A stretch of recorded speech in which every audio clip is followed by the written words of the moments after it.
नमस्कार प्रिय विद्यार्थियों, आप सबका अपने YouTube चैनल सहारण अकेडमी पर आपका स्वागत है। अपने कक्षा 8 में आज नया चैप्टर शुरू करने जा रहे हैं जिसका नाम चतुर्भुजों को समझना।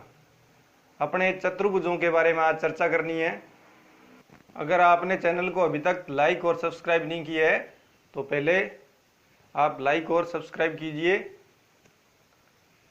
चलिए अपने चलते हैं अपने चैप्टर की तरफ, चैप्टर जिसका नाम चतुर्भुजों को समझना। अब चतुर्भुज क्या है, उनसे पहले कुछ शब्द है जिनके बारे में आपको पहले बताऊंगा, आपसे रूबरू होऊंगा कि आपको पता है या नहीं है। अगर नहीं पता है तो मैं बताऊंगा पहले कि पहला बिंदु आता है अपना कि कुछ बिंदुओं पर अपने चर्चा करनी है जो आने जरूरी है इस चैप्टर के लिए, क्योंकि जब तक वो बिंदु क्लियर नहीं होंगे अपने आगे नहीं बढ़ सकते। अब पहला बिंदु आपके सामने आता है समतलीय। नंबर 1 बिंदु समतलीय।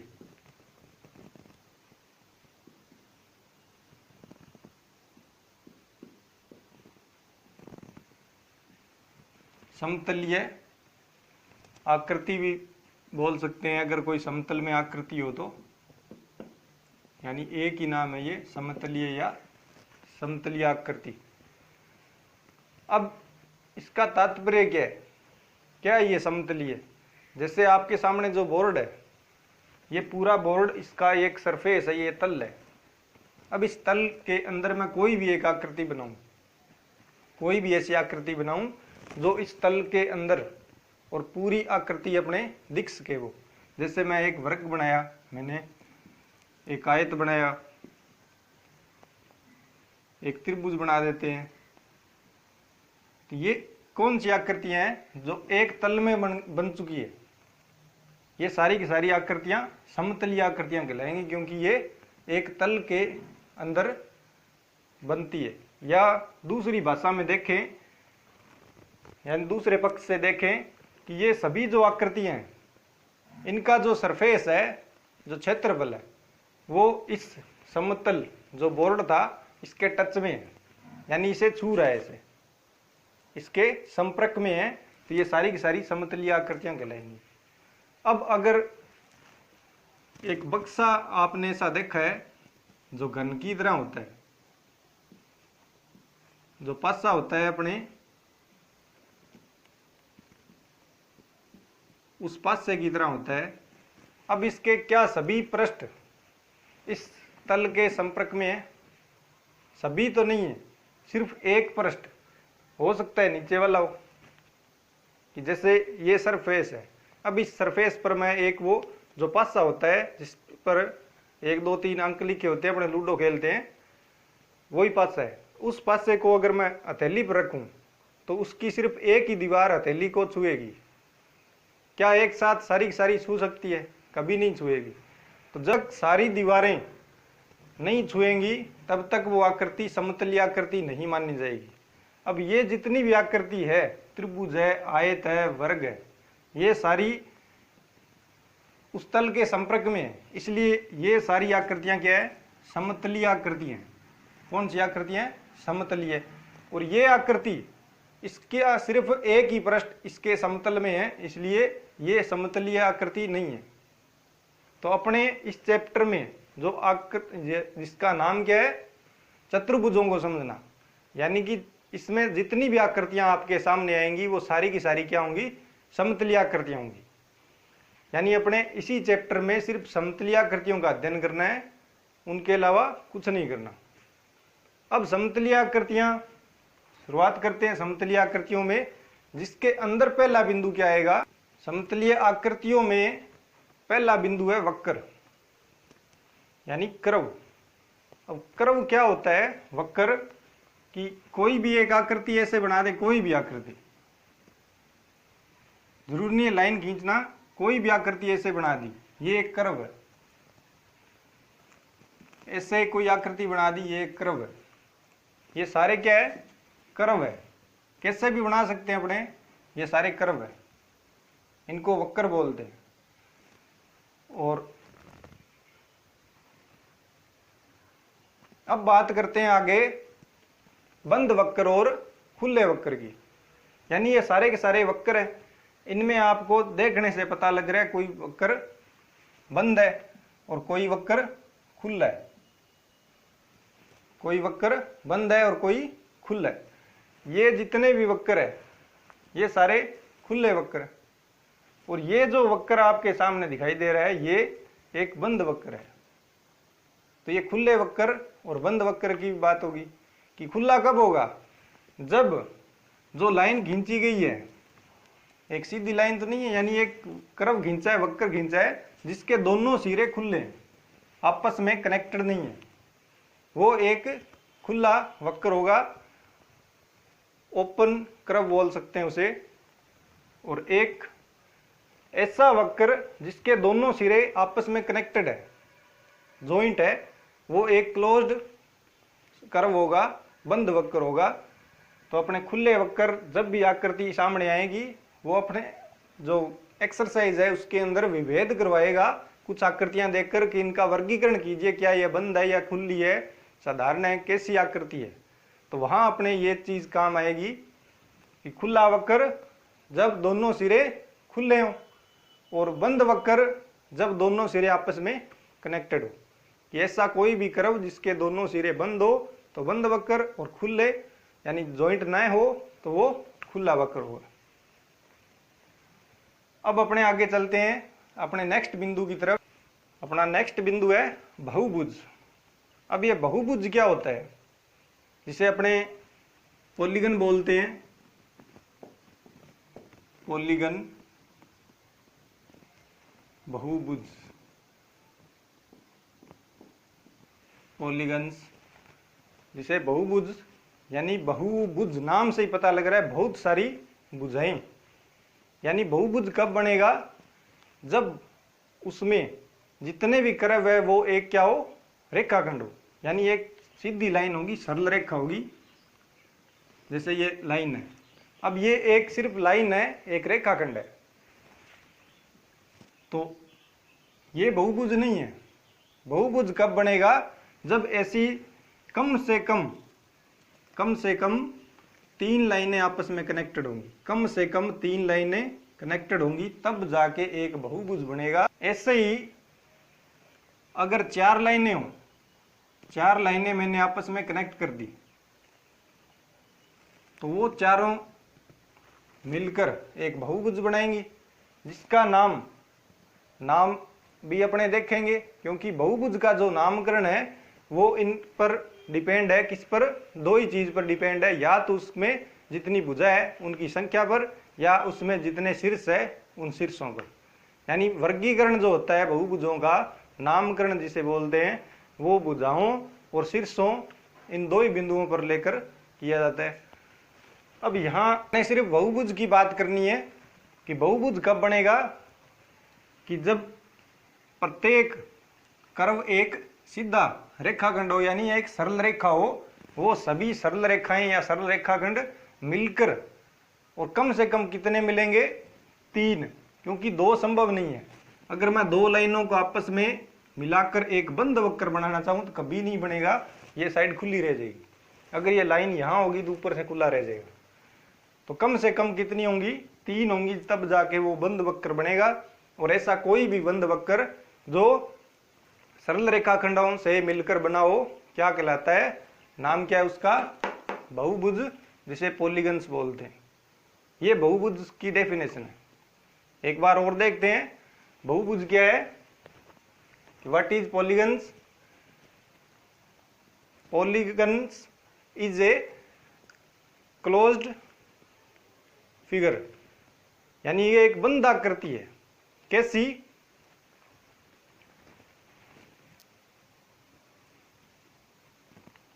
कि जिसमें प्रत्येक जो रेखाखंड है वो एक क्या होगा, सरल रेखाखंड होगा और आपस में जुड़ा हुआ होगा। ये सारे जितने भी रेखाखंड है, all line segment are joined a point, यानी एक बिंदु पर कनेक्टेड है। यहाँ ये दोनों इस बिंदु पर कनेक्ट हो गए, यहाँ भी और यहाँ भी आपस में मिले हुए हैं, जॉइंट है, और एक बंद आकृति बना रहे हैं जिसका नाम क्या होगा, बहुभुज होगा। अब बहुभुज का नामकरण, जैसे 3 भुज है तो 3 से त्रिभुज,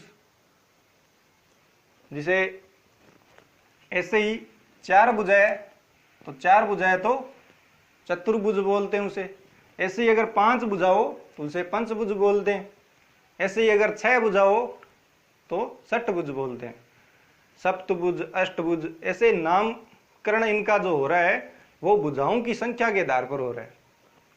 अगर किसी में 2 ही भुजा हो तो 2 भुज नहीं होता, क्योंकि 2 भुजा होगी तब वो बंद नहीं होगा, यानी ये बहुभुज ही नहीं है, तो 2 भुज कहां से हो जाएगा।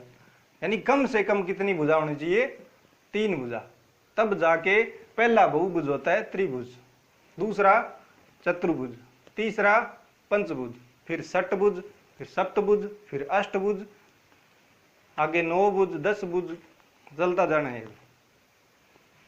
तो ये जो नामकरण है वो भुजाओं के आधार पर है। और इनमें क्या देखा, जैसे त्रिभुज है, त्रिभुज में 3 भुजा है और 3 ही शीर्ष है और 3 ही अंतःकोण है और 3 ही बाह्य कोण है। अगर इसका नाम, इस बहुभुज का नाम क्या है, त्रिभुज है, तो इसमें जो भी चीज है, चाहे शीर्ष है, चाहे भुजा है, चाहे कोण है, चाहे बाह्य कोण है, चाहे अंतःकोण है, वो सारे क्या होंगे, 3 होंगे। ऐसे ही चतुर्भुज में 4 ही भुजा, 4 ही कोण, 4 ही अंतर, 4 ही बाह्य कोण है और 4 ही इसके शीर्ष है। ऐसे ही पंचभुज में होगा, ऐसे ही षटभुज में होगा। अब अपने नेक्स्ट बिंदु की तरफ बढ़ते हैं। बहुभुज तो समझ में आ गया आपको, बहुभुज क्या है कि बहुभुज विभिन्न रेखाखंडों से मिलकर बनी हुई एक बंद आकृति है, जहां से कोई भी खुली नहीं होनी चाहिए, बंद आकृति होनी चाहिए, वही क्या होगी, बहुभुज होगी। और जैसे नाम से ही पता लग रहा है बहुभुज यानी बहुत सारी भुजाएं। अब अपने नेक्स्ट बिंदु की तरफ बढ़ते हैं। नेक्स्ट बिंदु है बहुभुजों का वर्गीकरण। बहुभुजों का वर्गीकरण भी अपने थोड़ी सी चर्चा की है, वैसे मैं लिख कर बता देता हूं आपको। एक चार्ट बनाते हैं अपने बहुभुजों का वर्गीकरण, अपने एक चार्ट तैयार कर लेंगे। एक तरफ तो मैं लिखूंगा भुजाओं की संख्या, भुजाओं की संख्या, और दूसरी तरफ बहुभुज का नाम हो जाएगा, बहुभुज का नाम।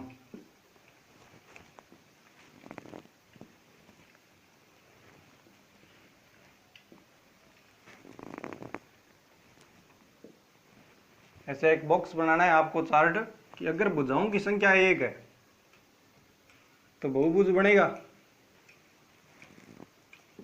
नहीं बनेगा। अगर भुजा की संख्या 2 तो बहुभुज नहीं बनेगा। अगर 3 तब जाके बहुभुज बनेगा, और नाम क्या होगा, त्रिभुज, त्रिभुज। अगर भुजा 4 है तो नाम हो जाएगा चतुर्भुज। अगर भुजा 5 है तो नाम पंचभुज, तो नाम पंचभुज। अब ये एक चार्ट आप बना सकते हैं, ऐसे ही आगे चलेगा। अगर भुजा 6 है तो षटभुज, 7 है तो सप्तभुज, 8 है तो अष्टभुज। अपने चार्ट इतना सा बनाया है। यहाँ ये चार्ट बनाना मैंने क्यों बनाया है, यहाँ इसलिए बनाया है ताकि कल को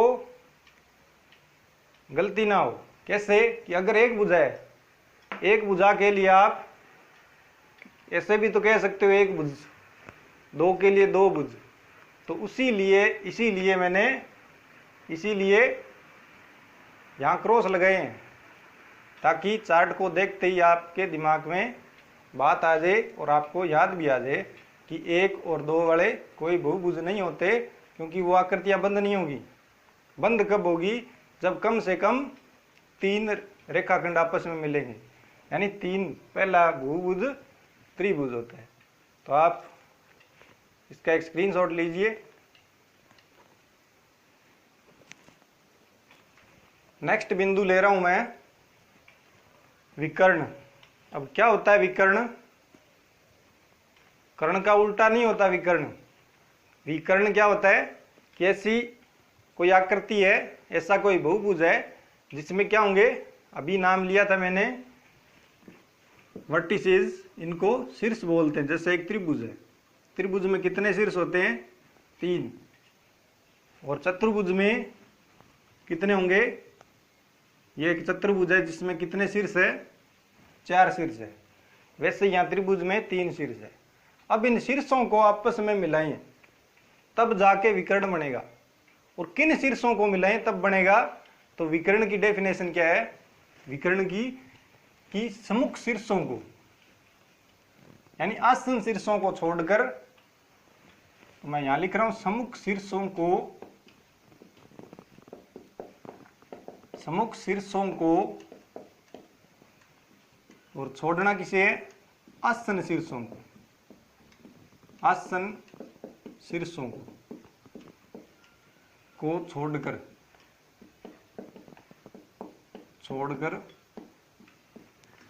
सम्मुख शीर्षों को मिलाने वाले रेखाखंड,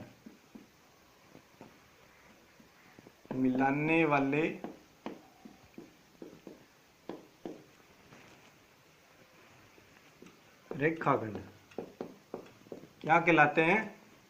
विकर्ण कहलाते हैं। रेखाखंड आगे लिख सकते हैं आप, रेखाखंड विकर्ण कहलाते हैं।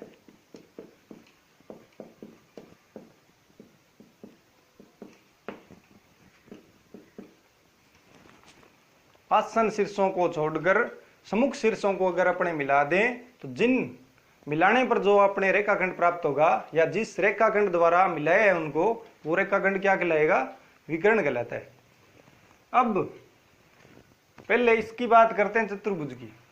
अब इसमें आसन शीर्ष कौन से हैं जो एक दूसरे पर आश्रित है, या एक दूसरे के बगल में बैठे, या गणित की भाषा में बात करें आसन शीर्ष, यानी एक ही भुजा के 2 छोर, वो दोनों आपस में क्या होंगे? आसन होंगे। यानी ये भुजा है, इस भुजा के जो दोनों बिंदु है, दोनों शीर्ष है, ये आपस में शीर्ष है। कौन से? आसन शीर्ष है। इन दोनों को तो मिला नहीं सकते क्योंकि पहले से मिले हुए हैं। तो इन दोनों को छोड़कर इस शीर्ष को, इसका आसन शीर्ष छोड़कर इसका जो सम्मुख शीर्ष है उससे मिला दूंगा। इसे मिलाने पर जो ये लाइन प्राप्त हुई है उसका नाम क्या है? विकर्ण। ऐसे इन दोनों को, ये सम्मुख शीर्ष है, इनको मिलाने पर क्या प्राप्त होगा? विकर्ण। क्या त्रिभुज में संभव है ये? त्रिभुज में 3 शीर्ष है, ये दोनों आपस में आसन, और ये दोनों आपस में, और ये दोनों आपस में आसन शीर्ष है।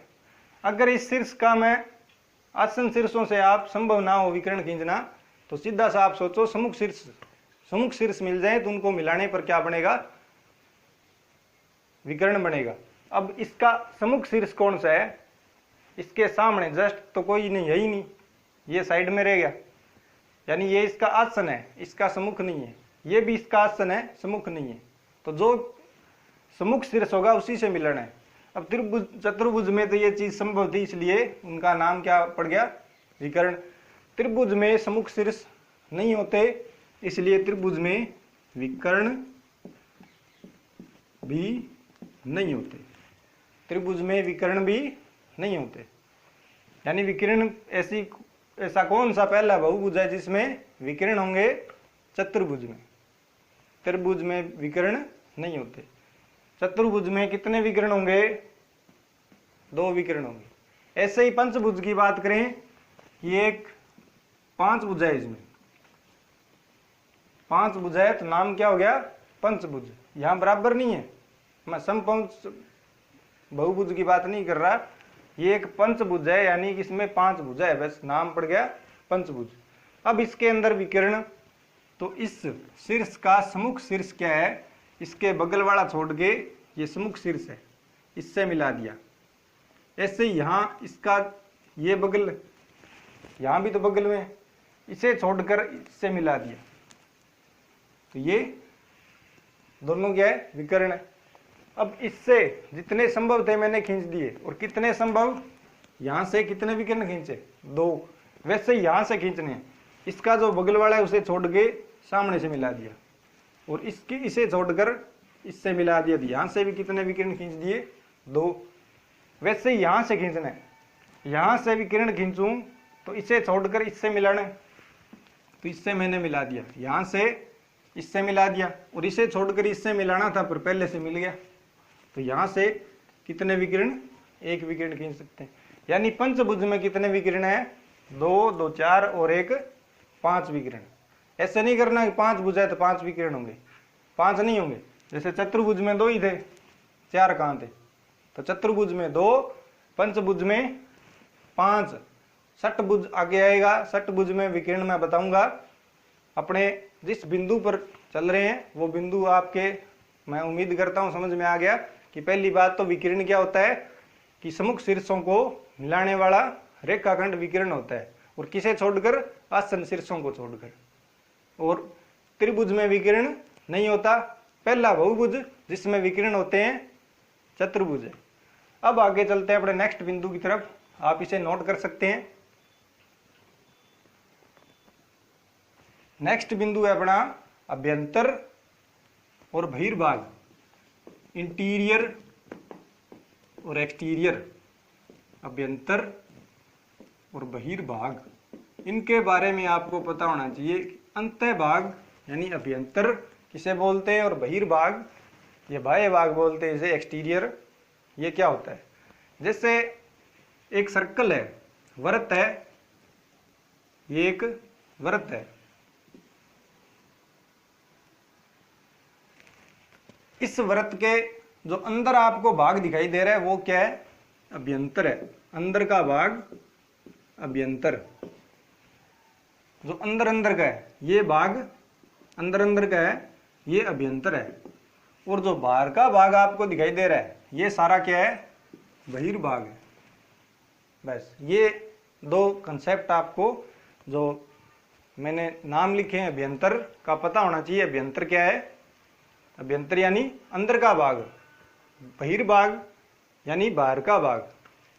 अब इनकी क्या आवश्यकता पड़ेगी वो भी मैं बताऊंगा, क्योंकि यहां जो भी पॉइंट ले रहा हूं वो आपको पहले से आता है तो वेरी गुड है, बहुत अच्छा है अगर आपको पहले से आता है। अगर नहीं आता तब उसके लिए मैं ये सारे पॉइंट आपको पहले क्लियर करवा रहा हूं, क्योंकि आगे इस चैप्टर में जब चलेंगे ना तो इन पॉइंट्स, अगर ये जब तक ये पॉइंट क्लियर नहीं होंगे आप चैप्टर नहीं कर सकते। तो इसलिए मैं पॉइंट पहले क्लियर करा रहा हूं, अभ्यंतर अंदर का भाग और बहिर्भाग बाहर का भाग। अब आगे चलते हैं नेक्स्ट बिंदु की तरफ। अब अपने नेक्स्ट बिंदु की तरफ बढ़ते हैं। नेक्स्ट बिंदु है जो अपने बहुभुज पढ़ रहे थे उनका विभाजन करेंगे कि उत्तल और अवतल में। कि उत्तल कौन सा है, यानी कि उत्तल बहुभुज,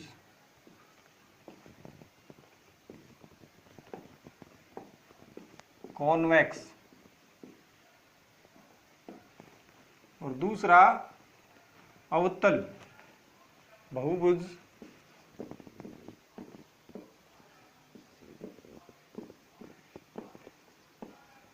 कॉनकेव।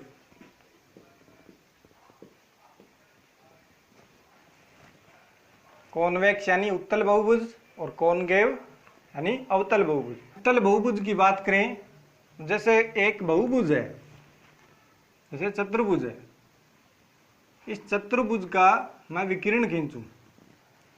चतुर्भुज आपने पढ़ लिया कि इसमें 4 भुजाएं, इसलिए चतुर्भुज है और चारों भुजाएं आपस में कनेक्टेड है, यानी एक बंद आकृति बन रही है, तो ये बहुभुज है। और 4 भुजाएं इसलिए चतुर्भुज नाम पड़ा है। अब इसमें मैंने विकिरण भी बताया था, चतुर्भुज में कितने विकिरण होते हैं, 2 विकिरण होते हैं। और अगर मैं दोनों विकिरण इस चतुर्भुज के अंदर खींचूं, दोनों विकिरण खींच दिए, ठीक है। अब एक अन्य बात करते हैं थोड़ी सी,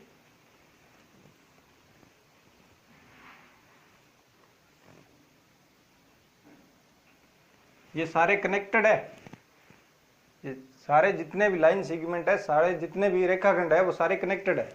तो क्या ये बहुभुज है, पहली बात तो ये एक बहुभुज है भुजा कितनी है इसमें, 2 और 2 4 और 1 5, यानी ये क्या है, पंचभुज है। अब एक पंचभुज मैंने पहले बनाया था ऐसा, इसके अंदर भी विकिरण खींचे थे, ये भी 5 भुजा है इसमें, इसमें जो विकिरण खींचे थे वो ये थे, ऐसे मैंने विकिरण खींचे थे, 2 यहां से और 2 यहां से और 1 यहां से, टोटल कितने विकिरण थे, 5। यहां कितने हैं, 2। ऐसे यहां विकिरण खींचने, यहां अगर विकिरण खींचूं तो कैसे खींचेंगे,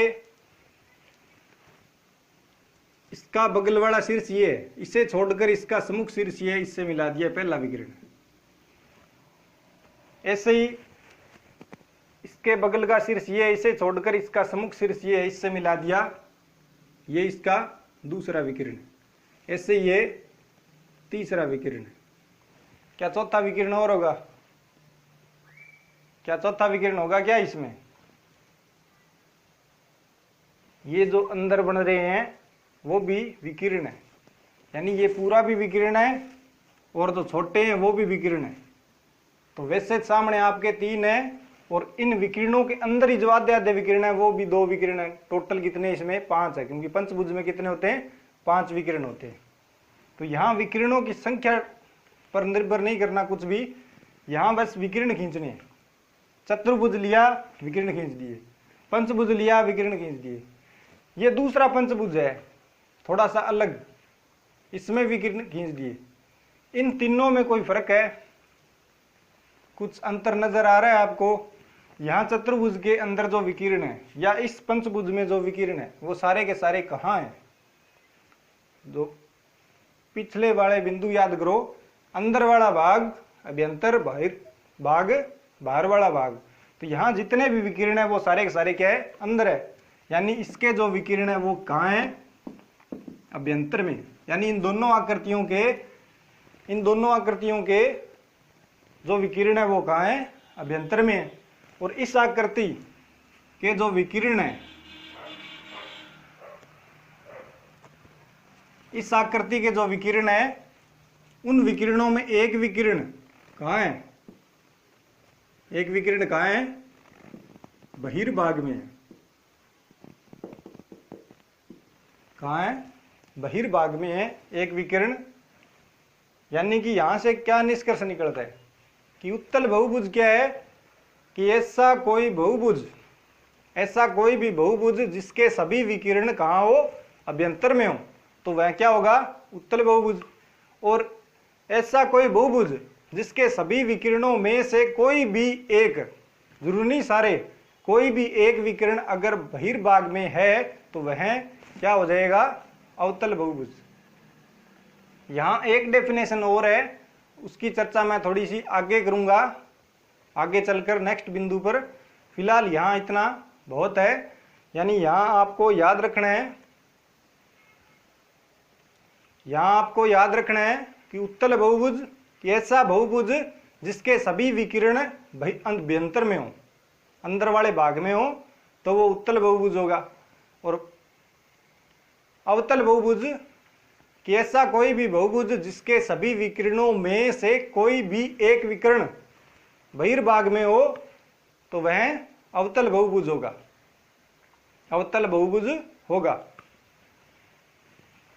अब अपने नेक्स्ट बिंदु की तरफ चलते हैं। यहां तक क्लियर हो जाना चाहिए, आप नोट कर सकते हैं।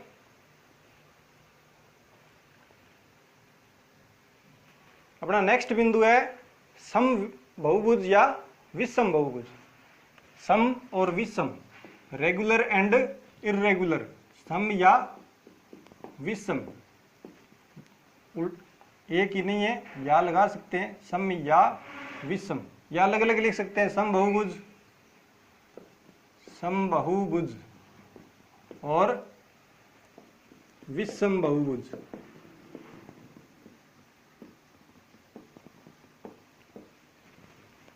ये दो बहुभुज है, सम बहुभुज और विषम बहुभुज। जैसे उत्तल था, उत्तल बहुभुज और अवतल बहुभुज, वैसे यहां सम बहुभुज और विषम बहुभुज होंगे।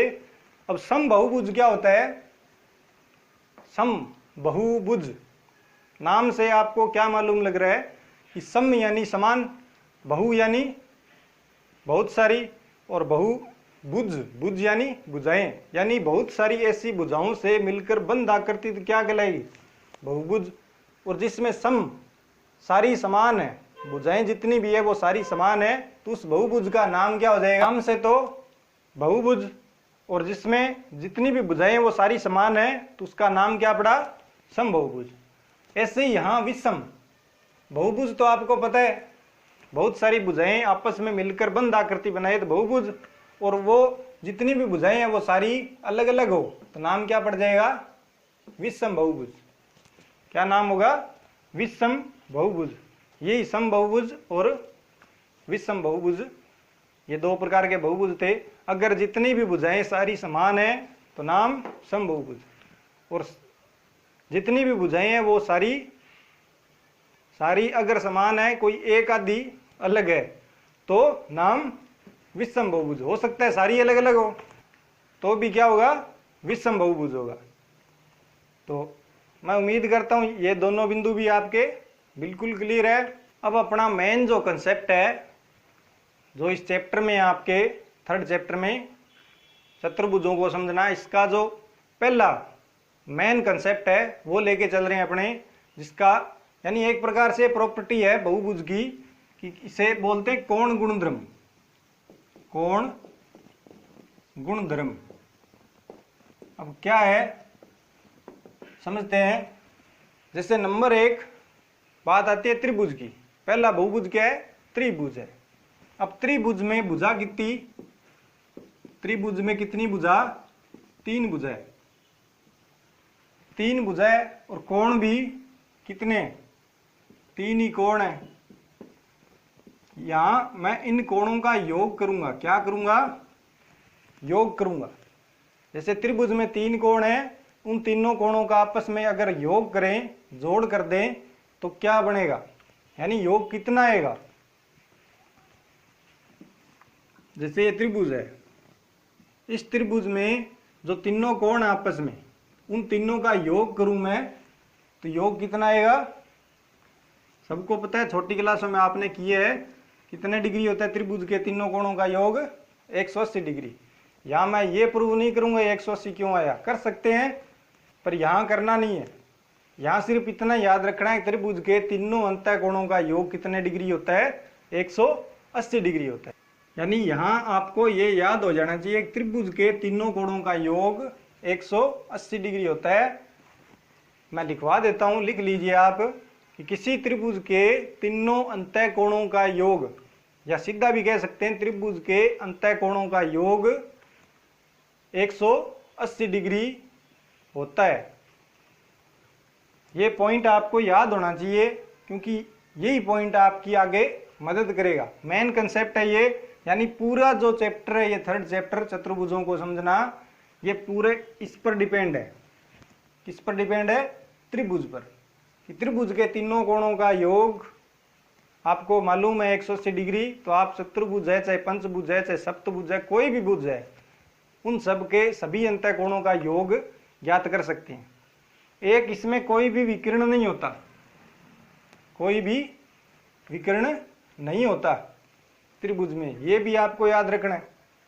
अब यहां दो मैं फॉर्मूले दे रहा हूं, एक तो कोई भी बहुभुज है उसमें सभी अंतः कोण ज्ञात करने का, अंतः कोणों का योगफल ज्ञात करने का सूत्र होगा, और एक होगा कोई भी बहुभुज है उसमें जो अपने विकर्ण निकाल रहे थे। चतुर्भुज में 2 आए, पंचभुज में 5 थे, और षटभुज में भी होंगे कुछ, सप्तभुज में भी होंगे, अष्टभुज में भी होंगे। तो मैं एक अष्टभुज बनाऊंगा पहले तो, और उसमें ड्रॉ कैसे करते हैं, विकर्ण को निरूपित कैसे करेंगे, ड्रॉ कैसे करते हैं, वो मैं ड्रॉ करके दिखाऊंगा। उसके बाद कोई भी बहुभुज है, अगर उसमें आपको भुजाओं की संख्या पता है तो आप उसमें विकिरणों की संख्या बता सकते हैं, उसमें जितने भी कोण हैं उन सब कोणों का योगफल बता सकते हैं। अगर वो समबहुभुज है तो प्रत्येक अंतः कोण का मान भी आप बता सकते हैं। इन्हीं पर मैं लेके चल रहा हूं आगे। विकिरणों की संख्या ज्ञात करना जब क्या दिया हो, जब भुजा दी गई हो, जब बहुभुज के अंदर भुजा दी गई है तो आप डायरेक्ट उसमें बता सको कि उस बहुभुज में विकिरण कितने होंगे। अगर मैं भुजा को मान लूं कि n है, कि माना भुजा बराबर क्या है, n है, कि वो आपको क्वेश्चन में भुजा देगा कि भुजा 7 है, 8 है, 9 है, 10 है। वो क्या है, यहां मैं ले रहा हूं n है, कि भुजा n है, तब उसमें विकिरणों की संख्या क्या होगी, विकिरणों की संख्या। डायरेक्ट फॉर्मूला लिख रहा हूं, फॉर्मूला क्या है, n इंटू ब्रैकेट के अंदर है n-3 upon 2, n into n-3 upon 2, ये फॉर्मूला है n इंटू n-3 अपॉन 2। याद रखना है आपको, किसका फॉर्मूला है, विकिरणों की संख्या ज्ञात करने का। तो स्टार लगा लेना, इसके मोस्ट इंपॉर्टेंट है, क्योंकि इससे आपका जो क्वेश्चन है वो चुटकियों में सॉल्व हो जाएगा। ऐसे नहीं करना पड़ेगा, मैं यहाँ एक अष्टभुज ले रहा हूँ और उसमें विकिरण ज्ञात करने कितने हैं, फिर उसके बाद फॉर्मूले के अकॉर्डिंग निकालेंगे। जो आपको बेस्ट लगे वो तरीका वहाँ बोर्ड में अप्लाई करना है, आपको हर जगह अप्लाई करना है जहाँ आपको ऐसा क्वेश्चन करने की जरूरत पड़े। तो मैं वो भी तरीका बता रहा हूँ, एक ये फॉर्मूला है, तो आप कौन सा रखना चाहोगे। तो पहले मैं एक अष्टभुज ले रहा हूँ जिसमें कितनी भुजा हो, 8 भुजा, 1 भुजा, 2, 3, 4, 5, 6, ये 7 होगी और ये लास्ट 8। टोटल कितनी भुजाएं इसमें, 8 भुजाएं हैं। यहाँ इसे थोड़ा तिरछा कर दिया, अब बिल्कुल फ्रेम में लग रहा है। 1, 2, 3, 4, 5, 6, 7 और 8, कितनी भुजाएं, 8 है, इसलिए नाम क्या पड़ा, अष्टभुज। अब इसमें विकिरण खींचने हैं तो मैं एक एक शीर्ष को उठाऊंगा, ये शीर्ष है, इन शीर्षों में किसको मिलाना है, जो सम्मुख शीर्ष है उनको, क्योंकि सम्मुख शीर्षों को मिलाने पर क्या बनता है, विकर्ण बनता है। अब इस शीर्ष से पहले जितने संभव हो सके उतने विकिरण खींच देंगे। अब इस शीर्ष का जो बगल वाले हैं उनको छोड़कर सम्मुख शीर्षों को मिला देंगे। बगल वालों को छोड़ना है, ये भी सम्मुख है, ये भी सम्मुख, ये भी सम्मुख और ये भी सम्मुख और ये भी सम्मुख है। ये दोनों सम्मुख नहीं है, आसन है, इसलिए उनको छोड़ दिया, बाकी सारों से मिला दिया। तो कितने विकिरण खींच दिए, 2, 2, 4 और 1, 5। यानी यहाँ से कितने विकिरण खींचे जा सकते हैं, इस शीर्ष से 5 खींचने थे, मैंने 5 खींच दिए। अब नेक्स्ट ये है, यहाँ से विकिरण खींचने जितने संभव है उतने, इन दोनों से तो नहीं खींच सकते, तो बाकी से मिलान कर देंगे इसे। ये कितने विकिरण, ये भी 1, 2, 3, 4 और 5, कितने, इस शीर्ष से भी 5 विकिरण खींच दिए। ऐसे इस शीर्ष से कितने खींच सकते हैं, इसे छोड़कर, इन दोनों को छोड़कर सम्मुख से मिलान करूं, 1, 2, 3 और 4, और इससे पहले से मिला हुआ है, तो यहाँ से कितने, 4 शीर्ष अपने खींच सकते हैं, 4 विकिरण खींच सकते हैं। इस शीर्ष से इन दोनों को छोड़कर 1, 2 और 3, और इन दोनों से मिला हुआ है, तो यहाँ से कितने आ गए, 3 विकिरण। ऐसे ही आगे चले, इस शीर्ष से कितने संभव है, 1, 2, इन सब से मिला हुआ है, तो यहाँ से कितने, 2 संभव है। ऐसे ही आगे नेक्स्ट बिंदु से, नेक्स्ट शीर्ष से, यहाँ से सिर्फ 1 ही संभव है, ये मिला दिया, बाकी सबसे मिला हुआ है। तो ये अष्टभुज में क्या खींच दिए, विकिरण खींचे। ये क्वेश्चन बोर्ड में आया हुआ भी है, पिछले कई सालों में एक बार आया था कि अष्टभुज उसने बना के दे दिया और उसने पूछा था इस अष्टभुज में विकिरणों की संख्या कितनी होंगी, और ड्रॉ भी कीजिए, उसे निरूपित भी कीजिए, विकिरण बनाकर दिखाइए। इसलिए मैंने क्वेश्चन करवाया है। यानी प्रत्येक शीर्ष से जितने भी संभव हो सके विकिरण खींचते जाओ। पहले 2 लगातार 5-5 आएंगे, उसके बाद 1-1 कम होते जाएंगे। टोटल कितने विकिरण आ गए, 5, 5, 10 और 14 और 17 और 3, 20। यानी अष्टभुज में कितने विकिरण होते हैं, 20 विकिरण होते हैं। अब ये तो मैंने यहाँ ड्रॉ करके फिर बनाए और टोटल संख्या ज्ञात की है 20। क्या इस फॉर्मूले से आप डायरेक्ट निकाल सकते हैं? तो इस अष्टभुज में भुजा कितनी, भुजा टोटल कितनी है? n भुजा है, यानी n का मान 8 है। तो इस फॉर्मूले में जहां कहीं भी आपको n दिखाई दे रहा है वहां आप 8 रखो, तो क्या प्राप्त होगा? मैं यहाँ 8 रख रहा हूँ, 8 इंटू 8 माइनस 3/2। अब इसे काट देंगे, बाहर वाले 8 में इस 2 से डिवाइड कर देंगे, 4 पर गया, 4 2 जा 8, और अंदर 8 माइनस 3 कितने बच गए? 5, और 4 इंटू 5 हो गया 20, यानी कितने? 20 विकिरण प्राप्त हो गए फॉर्मूले के अकॉर्डिंग। अब ये आसान है कि वो फॉर्मूला आसान है, आपको फिलहाल यहाँ चॉइस नहीं रखनी, दोनों ही करने हैं। ये भी आप 1-2 बार अभ्यास करके देखेंगे, क्योंकि ऐसा क्वेश्चन बोर्ड में पहले आया हुआ है, हो सकता है अब की बार आ जाए। तो यहाँ 1-2 बार अभ्यास करें, कोई बड़ी बात नहीं है, इसमें खींच सकते हो आप। ऐसे टफ लग रहा है दिखने में, 20 तो विकिरण है सारे, और खींच सकते हैं आप। एक फॉर्मूला याद रखना है, फॉर्मूले के अंदर जो n है वो क्या है कि जो बहुभुज है उसमें भुजा कितनी है, उसका उत्तर क्या है? n है। और फॉर्मूले में n की जगह मान रखो, और डायरेक्ट जितने भी विकिरण आएंगे उतने आपको निकाल के दे देगा।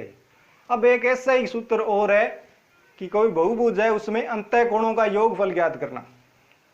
दूसरा पॉइंट स्टार लगा के लिख रहा हूं मैं, बहुभुज में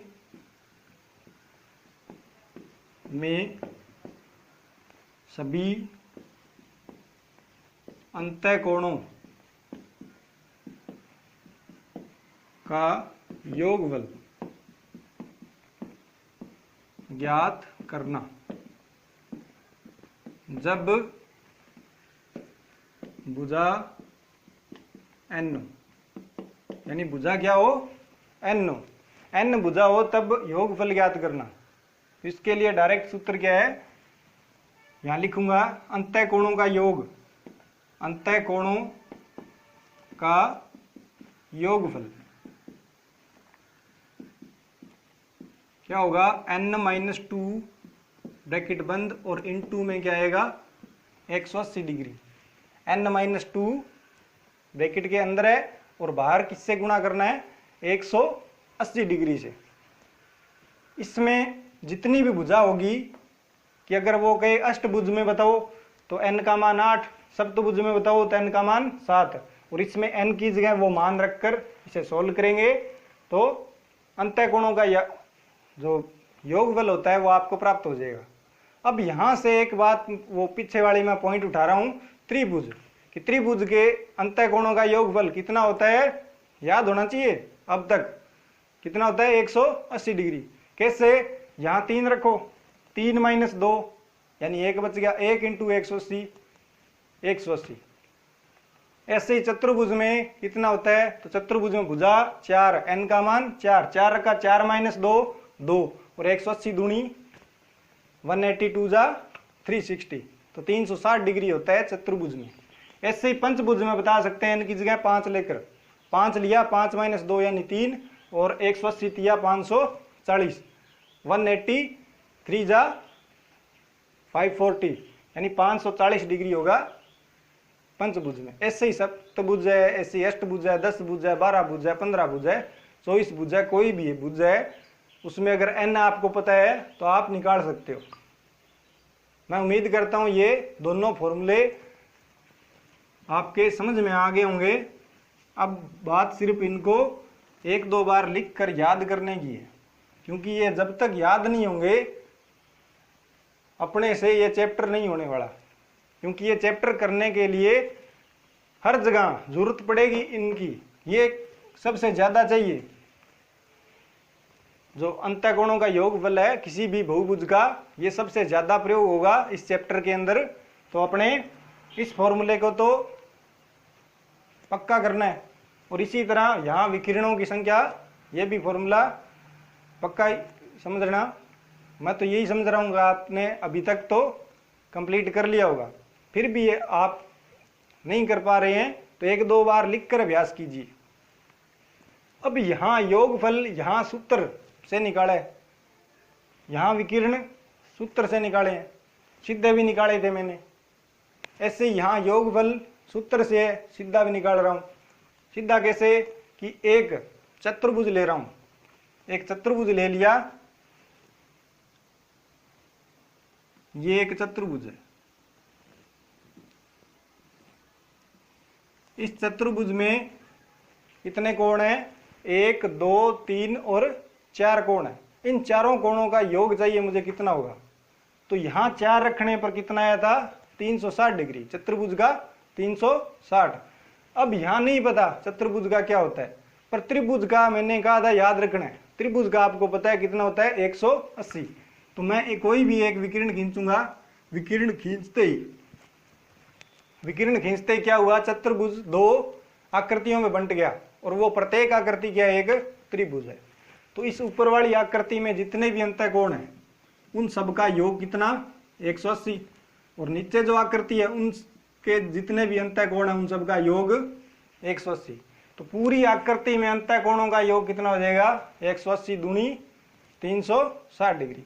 ऐसी पंचभुज है, कोई पंचभुज मैं यहां ले रहा हूं, एक पंचभुज है ये।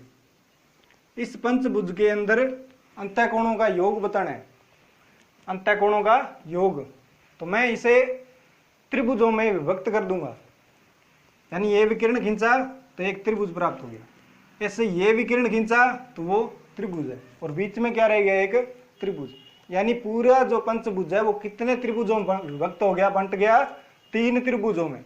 और एक त्रिभुज का योग 180 और 3 का 180 या 540।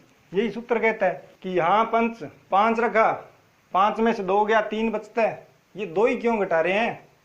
तो यहाँ वो जो टुकड़े करते हैं ना अपने, कि पंचभुज को विभक्त करने के लिए कितने लाइनें खींची है? 2 लाइनें खींची तो 3 आकृतियां बन गई।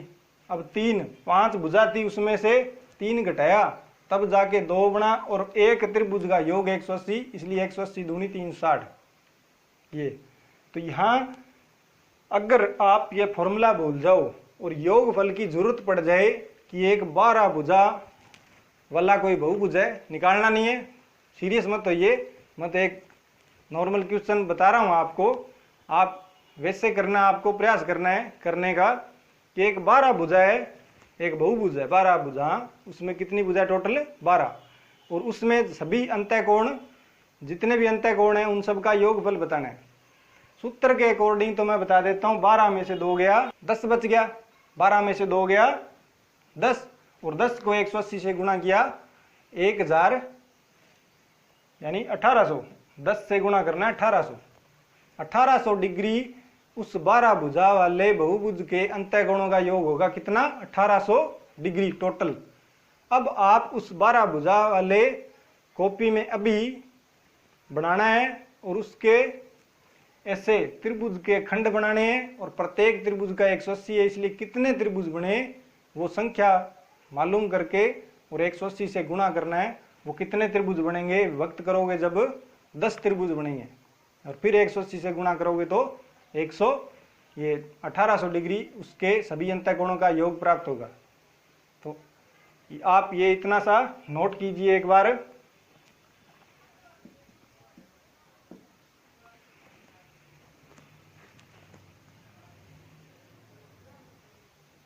मैं उम्मीद करता हूं आपको यहां तक समझ में आ चुका है अच्छी तरह।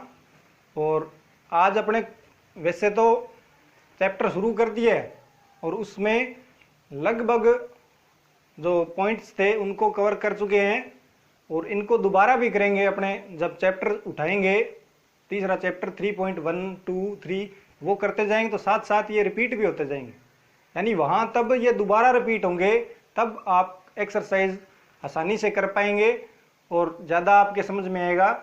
ये तो पहला वर्णन है मेरा कि